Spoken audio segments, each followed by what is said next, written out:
This is the Orange and Black Insider Bengals podcast. He's John Sheeran. I'm Anthony Cosenza. We're going to get to our special guest in just a second here. If you are new to this show, please join us live via YouTube on the Orange and Black Insider YouTube channel or the Cincy Jungle Facebook live video feed. All of our stuff is on Cincy Jungle. You can also get the audio versions of the podcast on iTunes, Stitcher, Spotify, Google Play, Megaphone, iHeartRadio. Get it where you can. You can also get all of our stuff on YouTube, and as I mentioned, cincyjungle.com. So, as I mentioned at the beginning of the episode, we have been doing some 2020 prospect previews, prospect watch. Last week we did. We had a couple of guests on to help us preview Tua Tagovailoa as well as Justin Herbert, and now we've got Billy Gomila from and the Valley Shook, which is SB Nation's LSU blog. Billy, how are you? Can you hear us? Yes, Kenny, I'm fine. Everything's good. Doing great. Yeah, well, thanks for making the time. I know you got a lot going on. It's the holidays and whatnot. I wouldn't have probably pushed you to come on this week if it weren't for the fact that Joe Burrow just won the Heisman Trophy and did so in record-setting votes. So we appreciate the time. I'm just going to start off kind of easy, I guess, easy-ish question, which is one that we have asked the other special guests to when they've helped us preview other exciting prospects. There are many, many exciting traits about Joe Burrow: pocket presence, leadership, accuracy, all of that. What would you say is his greatest asset as he looks to move into the NFL? You know, the biggest thing for him this year, and it was the thing that I already felt that he had, he's a great decision maker, and he's always kind of just been really in command of LSU from kind of the first time he stepped in. You know, first game, coming in as a transfer, Miami kind of starts a pregame scuffle, and Burrow was right up in the middle of it. You know, and then immediately talking trash to them about how, about to kick their butt. And even when he was kind of struggling that first year, he had this knack for playing a game that would make you come away, not necessarily knowing the stats, having watched it live and think, oh, he played pretty well.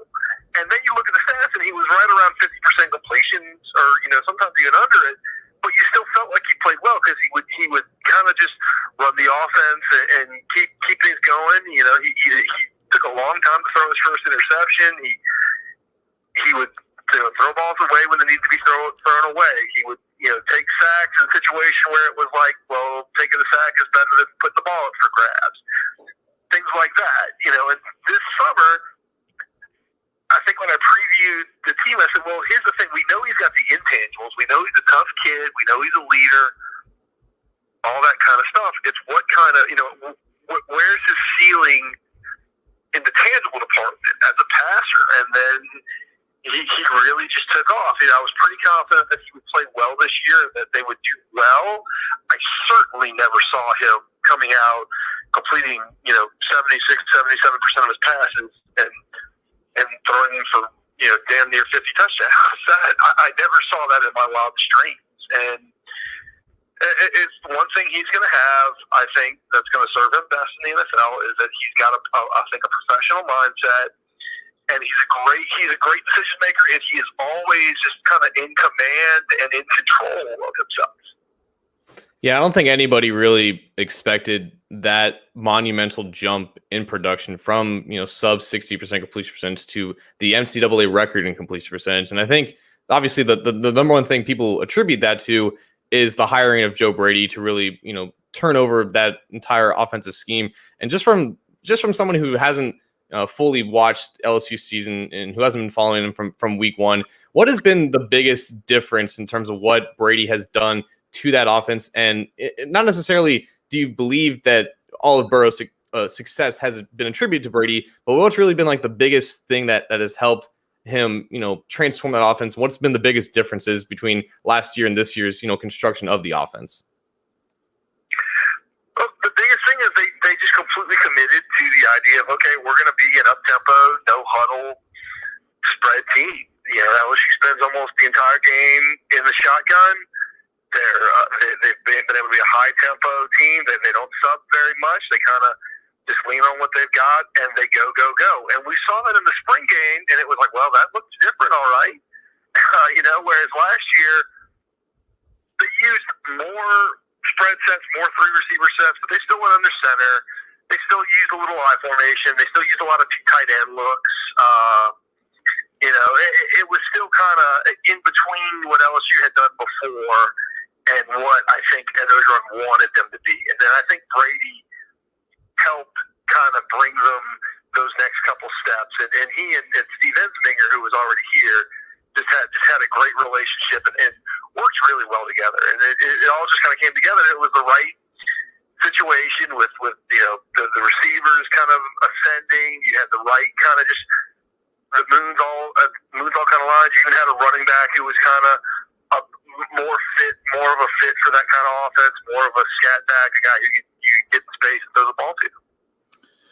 Talking with Billy Gomila, head honcho over at And the Valley Shook, the SB Nation LSU blog, helping us preview Joe Burrow as we continue our 2020 prospect watch. Billy, this is where I think there are a couple of points of contention for how great Burrow has looked, for how great the stats are, the record-breaking Heisman votes, all of that.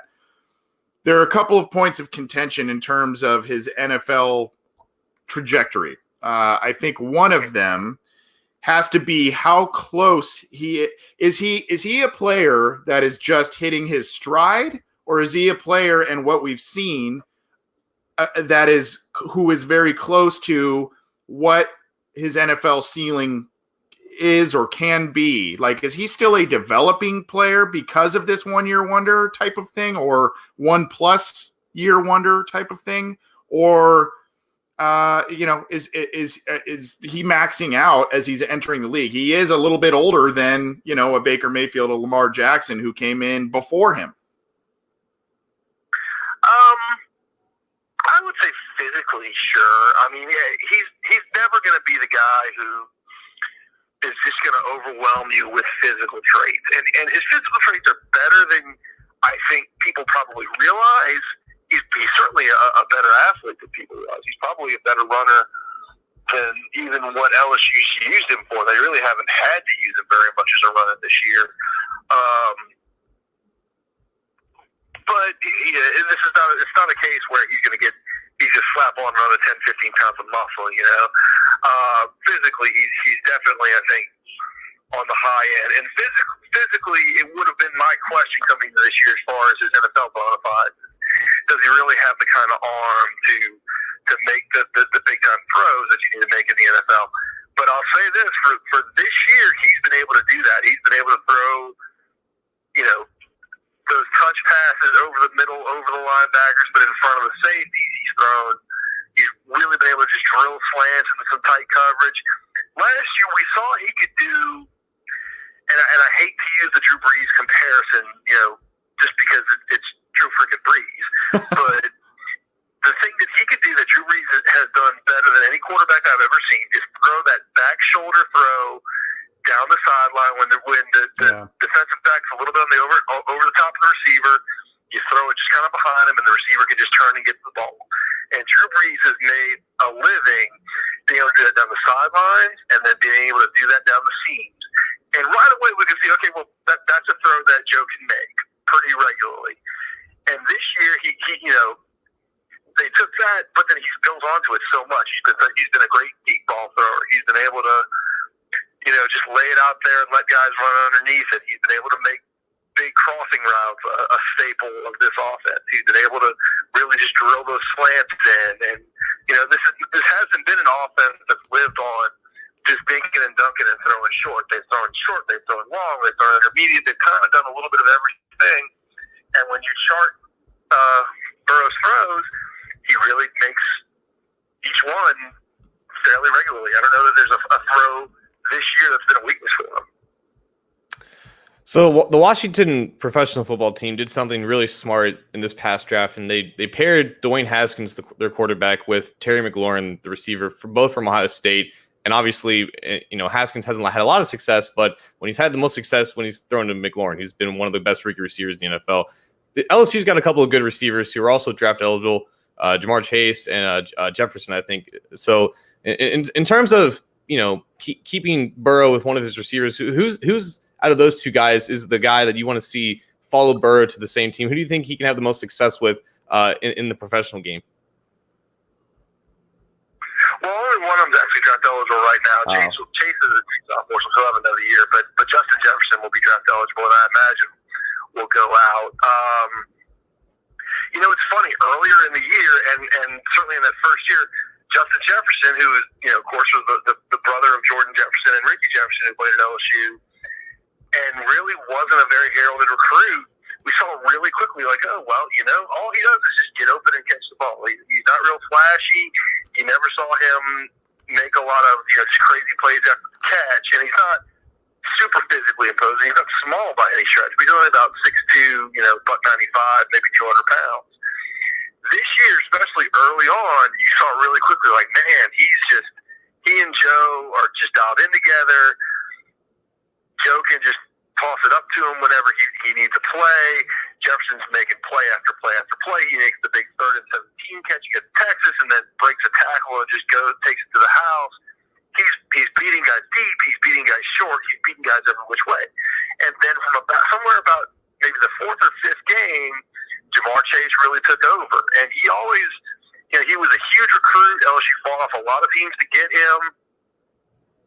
And the difference is he kind of just has a more well-rounded game. He's not huge, but he's about 6'1", 6'2", 200 pounds. He will not be denied on a jump ball. He makes plays after the catch with quickness. He'll bully guys. He's a really smooth route runner. And then he's shown more speed than I thought he had coming into this year. Just consistently making plays. Against Vanderbilt, he had 2 long touchdowns on, just little quick slant plays over the middle. Against Florida, he beats his guy deep on a straight go route and for the game-icing touchdown. And Bama, he just abused Trevon Diggs, who people say is supposed to be a first-round draft pick. I'm a little skeptical of that after watching him against LSU. But, Chase had him all day, whichever way he wanted. He was able to, wall him off for balls with his body. He was able to go up over him when he had to. And when he had separation, he made a play after the catch. And he won the Bolitnikoff Award, and he deserved it this year, and I imagine he'll be a very high draft pick in the 2021 draft. Talking with Billy Gomila of And the Valley Shook, SB Nation's LSU blog. We'll be talking with him for just another minute here. We're getting, some questions in our live chats from listeners. I guess we'll kind of try to blend a couple of them here. Basically, I don't know how familiar you are with the offense that Zach Taylor's attempting to run and or the Rams-ish offense.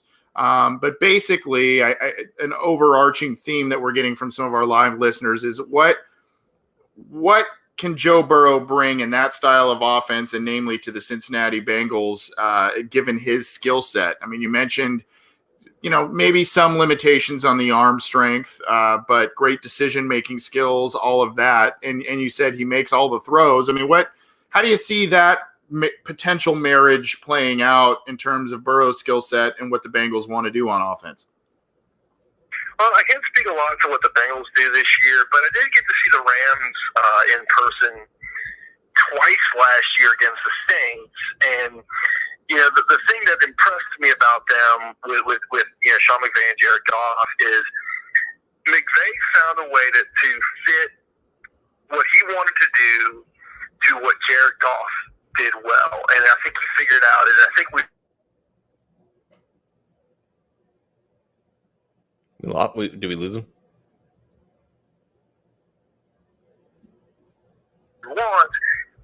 He's not used to reading NFL type defenses. So how do I make that easy for him?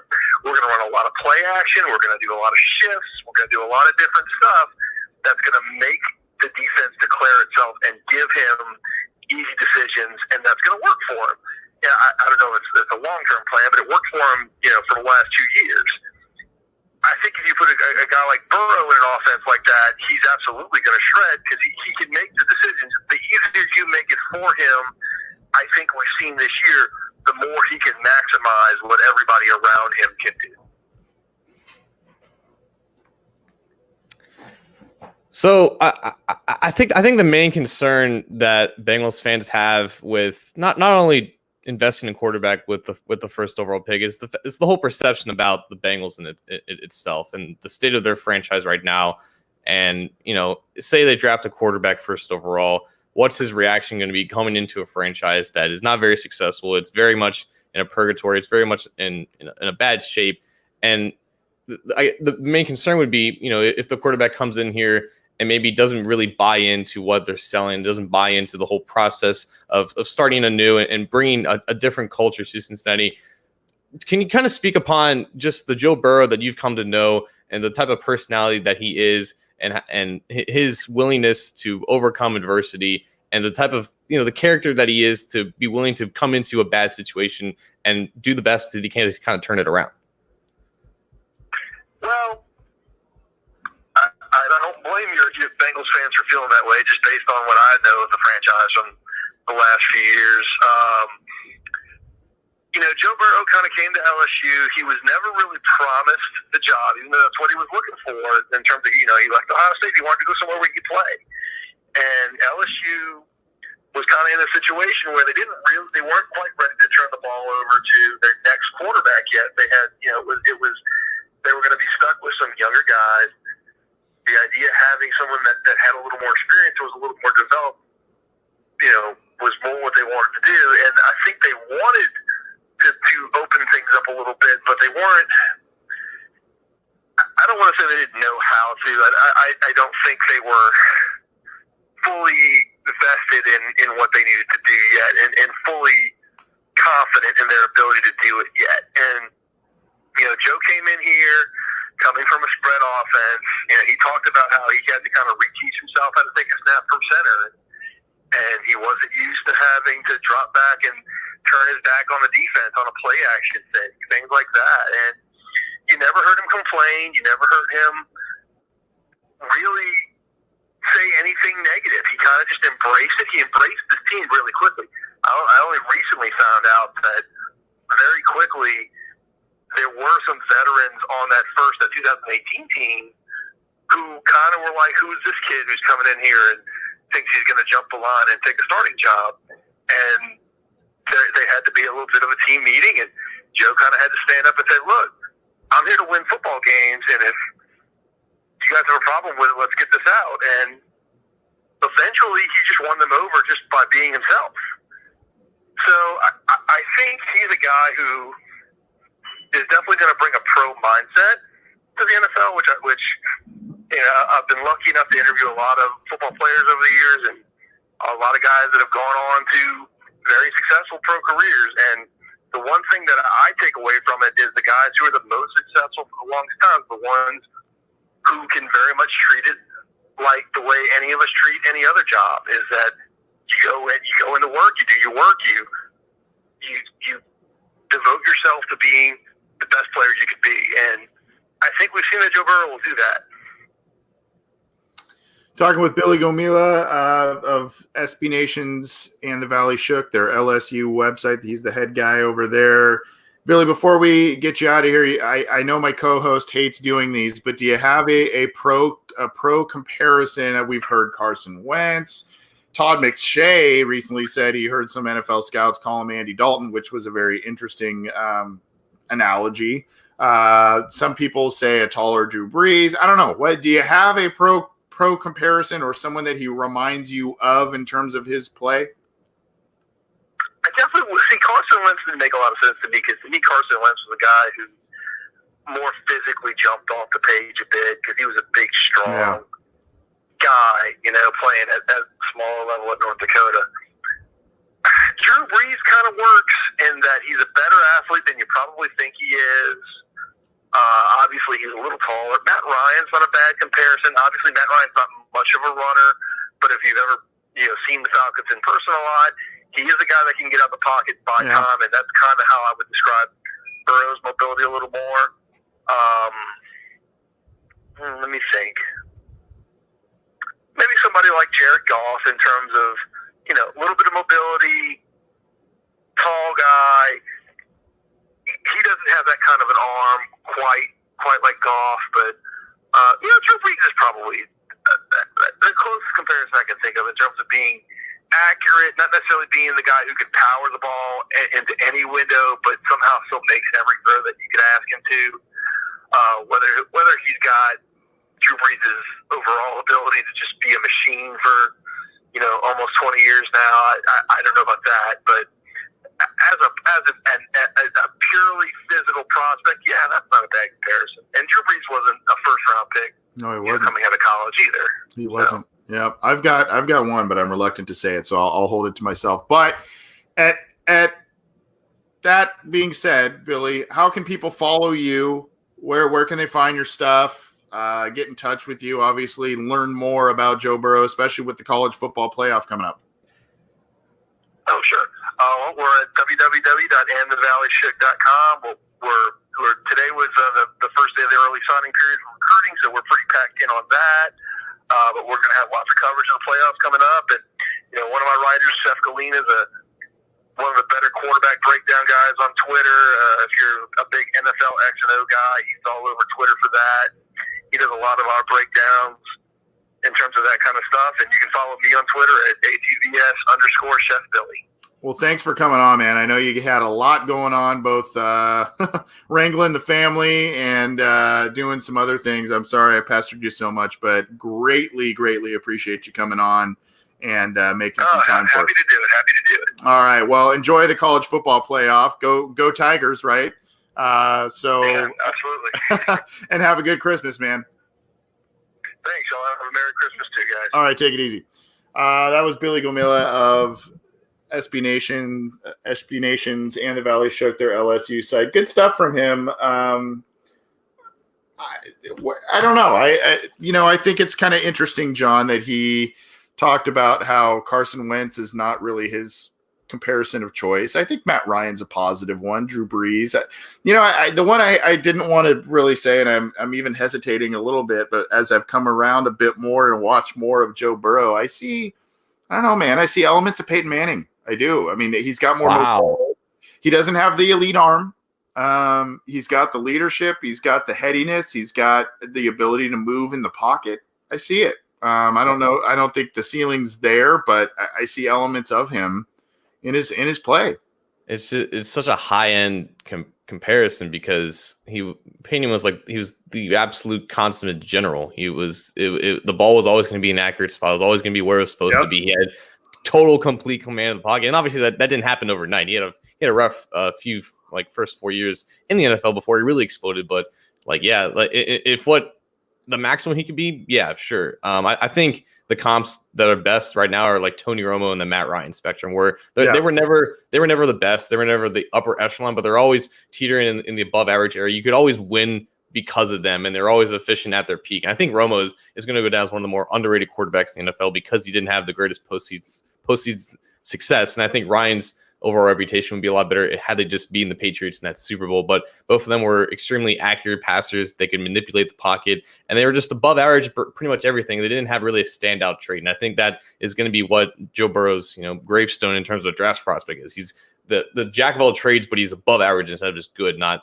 he's not just good at everything. He's pretty good at everything, but doesn't have that elite trait, which I think a lot of people are still backing off on him about because he doesn't have the elite arm or elite athleticism. Right. And I guess where I'm going with that, and that's why I was reluctant to say that, because I know when you say that name, you're going, but I see elements of it in that Peyton didn't have the Aaron Rodgers arm. He didn't have, he had a good arm, but what he did is he threw to spots. He knew defenses so well in and out, what teams do. He knew his own offense and what they do, their strengths, their weaknesses.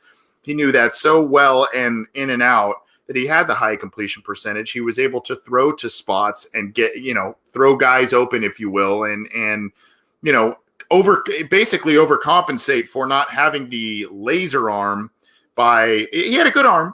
There's no doubt. He had a very good arm, but it wasn't, the wow arm. It was everything else, the intangibles, the intelligence, the maneuvering in the pocket, those kinds of things. is what made, really what made Peyton Manning's career what it was. And I see elements of that in Joe Burrow's game. It's completely fair, and it's the whole thing about comparisons where it's like people want something that compares to their ceiling, what they can hit. It's really just about gauging what they do well, what they don't do well, and putting it into a scope that someone can wrap their head around. And so when people hear Peyton Manning, they're like, oh, well, I don't know about that. So it's more about finding someone where the strengths and weaknesses match, and in a vacuum that does fit Peyton to an extent. Yeah. Well, thanks to Billy for joining us. He joins us courtesy of SB Nation and their site. So great to have him on to help us learn a bit more about Joe Burrow, as if we haven't been hearing so much about him. But we're getting the inside look as we have on some of these prospects. We will continue our 2020 prospect watch with others coming down the pike.